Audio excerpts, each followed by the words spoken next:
시중에 가장 강력한 화두는 역시 윤석열 후보의 부인 김건희 씨에 관한 얘기입니다.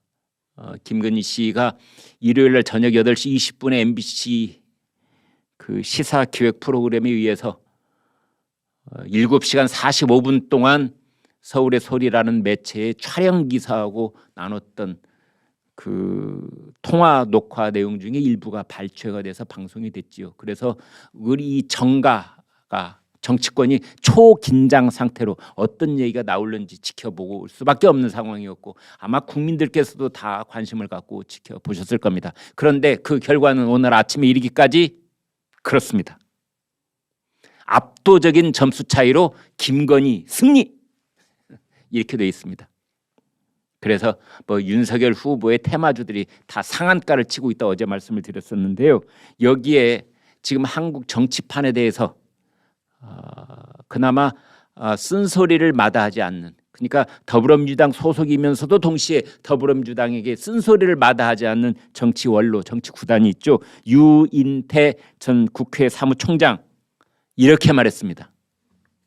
여러분께 소개하는 것이 좋을 것 같아서 말씀드립니다.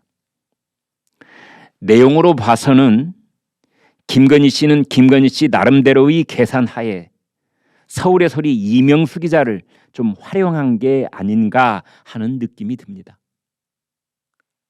그러니까 이명수 네가 뭐 떡밥을 놨느니 미끼를 던졌느니 해가지고 김건희 씨를 이렇게 살살 꼬셔서 밖으로 드러나게 한 것 같이 너는 그렇게 생각할 몰라도 유인태 내가 봤을 때는 그게 아니고 김건희가 너를 활용한 거야.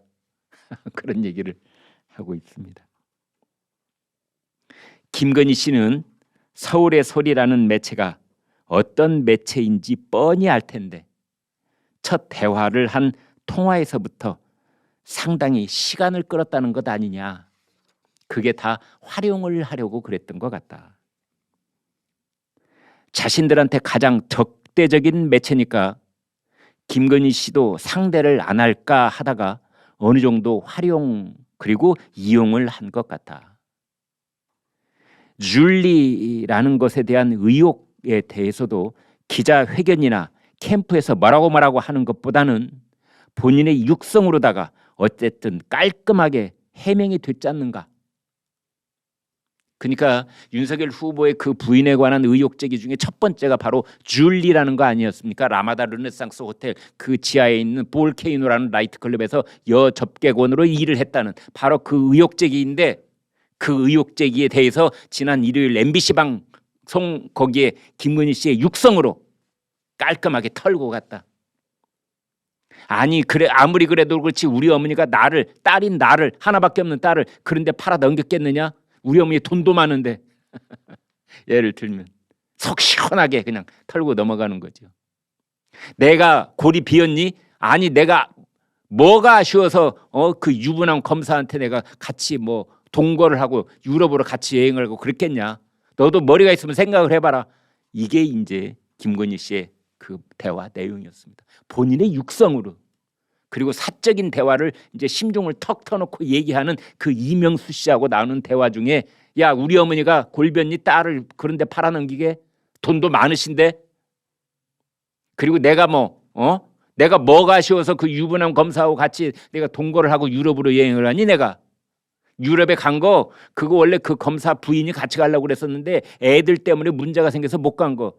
그거 패키지 여행이었어. 밀월 여행이 아니라 사진 있으면 다 내놔봐. 단체로 찍은 패키지 사진밖에 없으니까 이래버린 겁니다.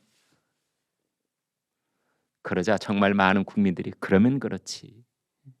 모든 일은 상식선에서 생각하면은 실체적 진실은 거기에서 크게 벗어나는 법이 없다.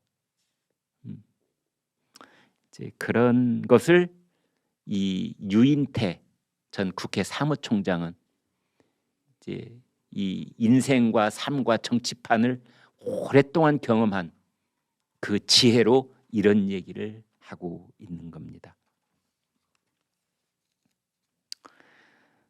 김건희 씨가 한 말 중에 미투가 터지는 게 다 돈을 안 챙겨주니까 터지는 것 아니냐라고 이제 방송이 됐었던 그 부분에 대해서 유인태 전 사무총장이 이렇게 얘기를 합니다. 그 미투 발언 같은 것은 사실 우리 세대 술자리에서는 저도 많이 들었던 얘기입니다. 이 자식들은 돈을 안 줘서 그래. 뭐 이 비슷한 소리였지요. 다만 술자리에는 많이 나오는 얘기지만 지금 대통령 후보의 배우자가 언론에 해서는 안 될 소리라는 것은 맞습니다. 누가 아니랍니까? 저의 어떤 상식선에서의 판단도 딱 이 수준에 있습니다. 여러분 기억하실는지 모릅니다. 이 얘기가 언제 가장 많이 회자가 됐었냐면은 일본 총리 중에 그 일본 기생들 게이샤라고 하는 그 기생하고 같이 뭐 잠자리를 수탁했는데 돈을 적게 주거나 안 주거나 그래가지고 결국 그게 스캔들이 돼서 낙마한 총리가 있습니다. 이름이 우노 소스케. 여러분 기억나세요? 1980년대 총리를 했었고요. 1990년대 후반에 세상을 떠서 고인이 됐었지요. 그 우노 소스케 그것 때문에 일본 정가에서는 술집에 여 종업원하고 바람을 필 때도 반드시 대가를 줘야 된다. 그런 얘기 참 많이 했었습니다. 그 대가를 안 주면 뒤에 가서 꼭 뒤탈이 난다. 이 유인태 전 국회 사무총장은 그런 얘기를 하고 있는 겁니다. 지금의 그 연세 되신 분들, 그 연배 되신 분들은 이제 술자석에서 사사로이 얘기할 때 공짜 연애, 공짜로 갖는 잠자리 그건 절대 안 돼. 그건 꼭 나중에 뒤탈이 나거든. 이제 그런 차원의 얘기를 한 건데 그런 얘기를 김건희 씨가 어디서 규동량을 해서 얘기했음직한데 그러나 대통령 후보의 부인으로서 할 소리는 아니다. 이쯤 정리될 수 있는 얘기입니다. 그런데 그 얘기는 자꾸 하면 할수록 좌파들에게 좋을 수가 하나도 없습니다. 예를 들면 이재명 후보하고 배우 누굽니까? 누구죠? 그 여배우 이재명 후보하고 김부선 씨. 제가 깜빡깜빡합니다. 죄송합니다. 이재명과 김부선 왜 그렇게 있습니까? 왜 그렇게 많은 의혹들이 불거졌습니까? 김부선 씨가 그러지 않습니까? 겨울에 우리 아파트에 뭐 연탄 한 장 넣어본 적 있니? 뭐 기름 부을라 기름값 한 푼 준 적 있어? 네가 나한테 10원 한 장 준 적 있어? 제 얘기가 아닙니다. 김부선 씨가 이재명 후보한테 노골적으로 하는 얘기입니다. 네가 나한테 10원 한 장 준 적 있어? 그래서 여당 쪽에서도 이 부분은 사실 시비 붙을 게 못 된다. 다만 김건희 씨 발언도 썩 적절한 건 아니었다. 그쯤 정리를 하고 넘어가겠습니다. 유인태 사무총장은 또 이런 얘기도 했습니다. 이번에 보니까 김건희 씨가 상당히 기가 세고 여장부도 그런 여장부가 없을 것 같다는 느낌을 줬다. 홍준표 의원도 그런 얘기를 했죠. 여장부 같다. 유인태 전 사무총장도 여장부라는 표현을 썼습니다. 그쪽 캠프에서 계속 흘러나오던 소문 언터처블이다 내지는 상당히 그 후보한테 영향을 미친다. 이제 그런 얘기를 했습니다. 유인태 전 사무총장이요 안철수 국민의당 대선 후보에 대해서는 이렇게 말했습니다. 지난번 국민의힘이 내부 분열 때문에 지지율이 떨어졌을 때 반사이익을 봤던 게 고점이 아니었나 한다. 그러니까 이준석과 윤석열 후보가 서로 등을 돌린 채 이준석이 어디로 행방불명되고 집 나가버리고 그랬을 때의 그 반사이익을 안철수가 봤던 것이다. 그것이 고점이다. 그 이상 올라가지는 못할 것이다. 라고 유인태 사무총장은 얘기를 하고 있습니다. 그러면서 이런 쓴소리를 한마디 덧붙입니다. 안철수 후보가 10여 년간 정치권에 들어와서 한 행위를 보면 사람이 모이는 게 아니라 왔던 사람들이 다 척지고 떠나고 있다. 안철수 후보 옆에는 사람이 모이는 게 아니라 뺄셈의 정치를 하는 사람 같다. 다 떠난다. 그런데도 불구하고 제가 조금 전에 말씀드린 것처럼 오늘 아침 4개 언론사에서 조사한 여론조사를 보면은 단일화를 했을 경우는 안철수 후보가 상당한 경쟁력을 윤석열 후보에 비해서 갖고 있는 것으로 그렇게 나와 있습니다. 그러니까 일반 국민들이 여론조사위에서 의견을 표시한 부분과 그다음에 유인태 같은 분이 이제 바라보는 것은 좀 격차가 있다. 이렇게 정리를 하겠습니다. 진보 논객이면서 민주당에 또 특히 문재인 정권에 대해서 쓴소리를 마다하지 않는 전북대학교의 강준만 교수가 있죠. 이분이 책을 쓰면서 문재인 정부의 내로남불을 조사를 하다가 중간에 그냥 관둬버렸다는 거 아닙니까? 내로남불 리스트를 만들어 봤더니 그게 너무나 길어서, 그리고 내로남불 아닌 것이 없어서 중간에 포기. 문재인 정부는 존재 자체가 내로남불이다. 이제 그랬던 존재 자체가 내로남불, 이거 제가 만든 말입니다. 강준만 교수는 리스트가 너무 길어서 만들다가 말았다. 이제 그게 강준만 교수의 그 말인데, 강준만 교수가 이번에 MBC의 김건희 보도에 대해서 이렇게 말했습니다. 그것은 선택적 공익이다. 이게 방송 민주화인가? 선택적 정의, 이런 말 많이 쓰지요. 네. 우리 식구들이 한 것은 감싸주고 상대방 진영에서 벌어진 일은 매섭게 몰아치는 거, 이게 이제 선택적 정의, 대표적인 내로남불. 그런데 MBC라고 하는 언론사는 진보 진영, 더불어민주당 쪽에서의 나타난 비리는 그냥 일단으로 다루거나 뭐 이렇게 보도를 하지 않거나 그랬다가 국민의힘에 관계된 것만 나오면 그것이 마치 무슨 뭐 공익을 위한 것이라는 둥 이래가지고 대대적으로 보도를 하고, 이것이야말로 선택적 공익인 것이다 라고 강준만 전북대 교수가 한방 치고 있습니다.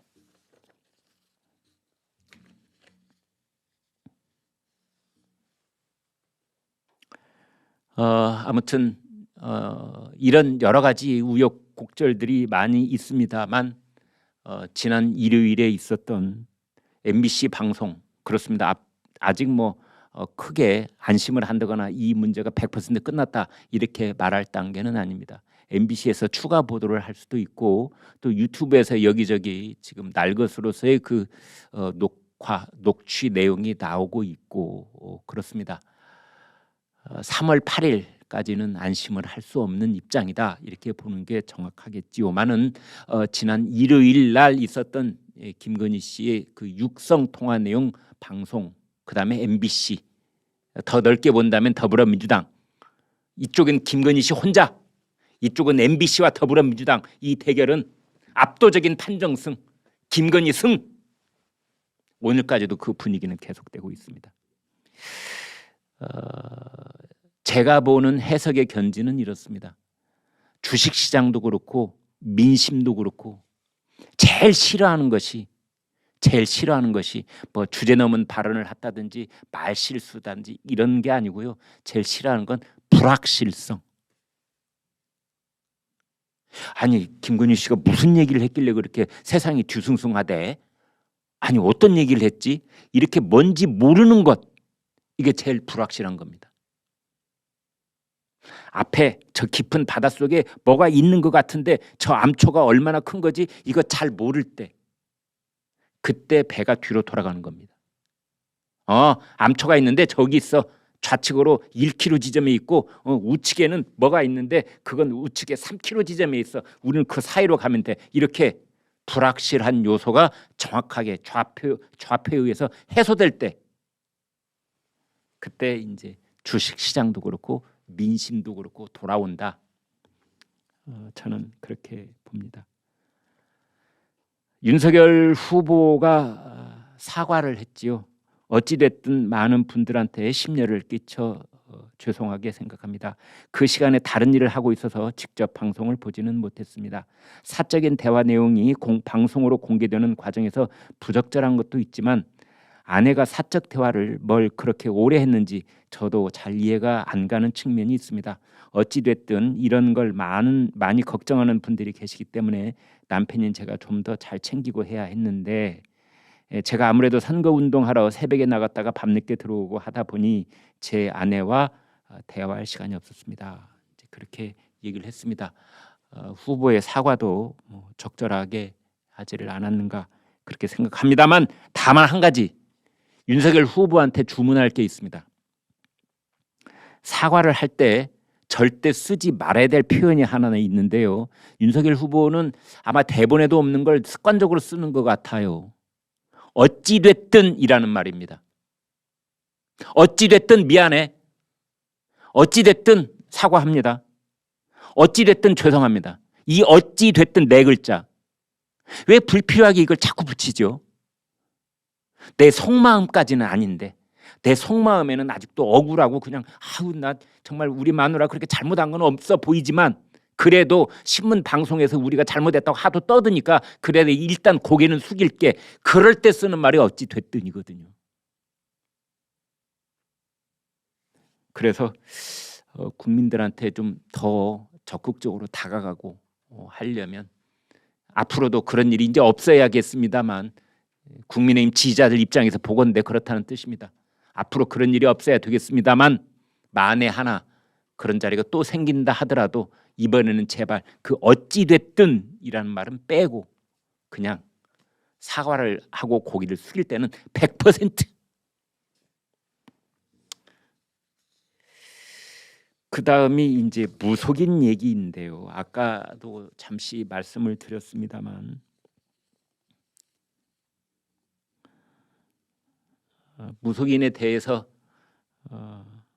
그분이 무속인 맞는가 당 관계자들한테 그분 소개를 받아 인사를 한 적은 있는데 스님으로 알고 있고 법사라고 들었다. 이게 그 윤석열 후보의 이제 해명입니다. 그런데 오늘 아침에 이건 어제 한 해명이고요. 오늘 아침에 전격적으로 그 무속인이 와가지고 이제 고문을 맡고 있었다는 그 네트워크 본부라는 데를 해산을 했습니다. 극약 처방을 한 것이죠. 일이 더 불거지기 전에 칼로 내리친 것이 바로 해산 아니겠습니까? 네트워크라고 하는 본부. 그런데 여러분 법사, 글쎄요. 건진법사. 제일 유명한 건 선호공을 데리고 갔던 삼장법사도 있습니다만 요즘에는 말이죠. 제가 제 의견이 아니고 찾아봤습니다. 네이버에 검색을 해봤습니다. 네이버에 나온 자료에 따르면 그렇습니다. 제 얘기가 아닙니다. 네이버의 자료에 따르면 요즘에 와서 법사라고 하는 것은 신내림 받은 사람을 그렇게 부른답니다, 여러분. 참, 그냥 이 대한불교 조계종 본사가 저 우리나라 땅에는 28개 본사가 있고 그 말사가 800여 개, 1000개 가까이 그렇게 대한불교 조계종의 체계는 그렇게 돼 있습니다. 여기서 가까운 조계사 본사 거기에는 총무원장, 원장 스님이 계시고 그다음에 저 이제 어디에는 또 뭐 종정 스님도 계시고 또 방장 스님도 계시고 뭐 그 뭐죠? 또 이제 그 직급이 있습니다. 눈에는 안 보입니다만 조실이라는 분도 계시지요. 그러니까 거기서 웃어른을 이렇게 추대를 할 때 쓰는 용어가 다 있는데 조실, 방장, 종정, 총무원장, 그다음에 총무원장 밑에는 또 거기에는 이제 조직이 좀 있고 또 그것과 전혀 관계없이 궁벽진 암자에서 혼자 공부하시는 분들은 선사, 뭐 학승 이렇게 호명을 해드리지 법사 참 좀 거시기 합니다. 제가 뭐라고 말씀은 왜냐하면 종교에서는 꼭 이 정통 조계종에 소속돼 있다고 해서 그게 엄청나게 훌륭한 스님인 것만도 아니고 그렇다고 해서 조계종하고 관계없이 혼자 깨우쳐서 저 시골에 제가불자 비슷하게 어떤 불법을 일으켜서 자기를 따르는 이 신도들을 따로 가지고 계신 스님이라고 그래서 그분이 꼭 뭐 어떻게 뭐 모자라거나 이렇게는 전혀 말씀드릴 수가 없는 것입니다. 사실은. 네. 그분의 어떤 그 깨우침의 세계라든지 그분의 그 신실한 신도들의 그 어떤 끈끈한 유대 같은 건 제가 감히 함부로 말씀드릴 수가 없는 그런 상황인 겁니다. 다만 다만 한 가지, 지금 여기서 우리가 말 삼고 있는 건진법사라고 하는 분은 대한불교 조계종과는 관계가 없으신 분이다. 네, 조계종에서 정식으로 부인을 했습니다. 우리 조계종과는 관계가 없는 분이다. 지금 민주당 소외, 민주당은 뭐 코가 석자지요. 정청래 의원이 뭐 이상한 소리 한마디 했다가 봉이 김선달에 비유를 했었지요. 지방에 있는 사찰에서 그 입장료 받는 것에 대해서 김선달 같다 그랬다가 그것에 일파만파로 지금 뭐 민주당 의원이 수십 명이 지금 그 불당에 가갖고 뭐 108배를 같이 했다면서요. 스님들 무섭습니다. 한번 화나게 하면은요, 좀처럼 그 화를 풀어드리기가 참 어렵습니다. 그런 상황인데 건진법사라니요. 이제 그래서 국민의힘에서는 고문이라는 직함을 드린 적이 없다. 그리고 윤석열 후보는 뭐 법사라고 들었다, 스님이라고 듣기도 했다 그러는데, 어제도 잠깐 말씀을 드렸지만 아무튼 그 실체적 진실과는 관계없이 이때는 국민의힘이 빨리빨리 수습을 하고 넘어가야 됩니다. 네트워크 본부 해산한다고 해서 매우 단호한 조치를 취했는데 그 이후의 일들 추이를 좀 지켜봐야 될 것 같습니다.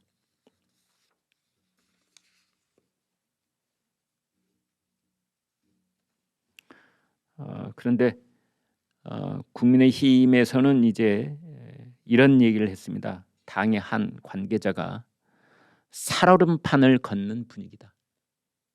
MBC 보도 이후에는 서울의 소리 등 일부 유튜브 채널에서 계속해서 김 씨 통화를 악의적으로 편집해서 내보내는데 우려가 크다.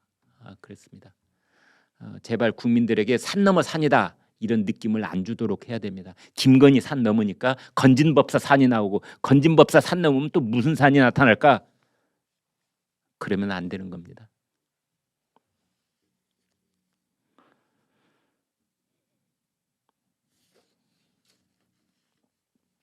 아무튼 제가 그 MBC와 김건희와 MBC, 김건희와 더불어민주당 일대, 그러니까 여기는 골리앗, 여기는 그냥 다윗 혼자, 여기는 골리앗 군단, 네, 압도적인 승리를 했는데 그게 숫자상으로 나타나는 게 있습니다. 김건희 씨의 그 팬카페가 있습니다. 팬카페 이름이 김건희 여사 팬카페, 세 글자로 건사랑이라고 부른답니다. 이게 말이죠, 일요일까지 회원이 200명이었습니다. 200명. 그런데 저희가 방송하기 직전인 9시 반쯤 그때 한번 체크를 해봤더니 회원이 9,053명. 아마 이 시간에는 10,000명 넘었을지도 모르겠어요. 그러니까 윤석열 대통령 그 부인 김건희 여사 팬카페 지금 몇 명입니까? 9,610명이네요. 뭐 오늘 중으로 10,000명 되겠군요. 200명에서 10,000명이 가려면 50배, 50배입니다. 이거 하나로도 그냥 단적인 증거 아니겠습니까? 50배의 격차로 MBC를 이긴 겁니다. 거기에는 상당한 민심이 반영되고 있다고 봅니다. 그래서 오늘 저희들의 그 썸네일도 그런 비슷한 취지의 제목을 붙였었고요. 그 팬카페에 이제 회원들이 와서 속 시원하다. 오, 그리고 말투가 약간 거칠기는 하지만 우리 김건희 씨 통찰력이 있다. 조국 사태를 바라보는 통찰력도 있고, 홍준표 의원과 윤석열 후보 사이의 어떤 갈등과 그 어떤 복잡한 관계에 대한 통찰력도 있는 것 같고, 뭐 그런 상황이 지금 벌어지고 있습니다.